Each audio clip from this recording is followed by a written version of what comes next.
Hello everyone, welcome back to the channel. In today's video, I will show you how to fix the Binance withdrawal suspended issue.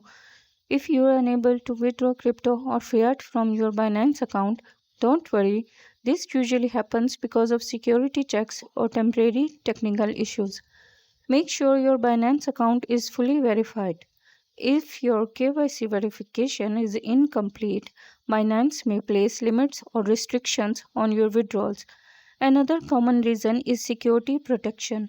If you have recently logged in from a new device, changed your password, or updated important account settings, Binance may for now disable withdrawals for up to 24 hours to keep your funds safe. If the withdrawal suspension remains even after waiting, contact Binance support through the help center.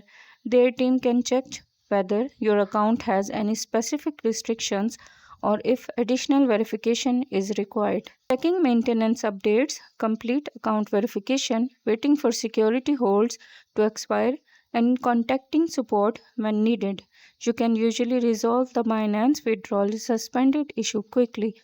Don't forget to like the video, subscribe to the channel, and turn on notification for more helpful crypto tutorials.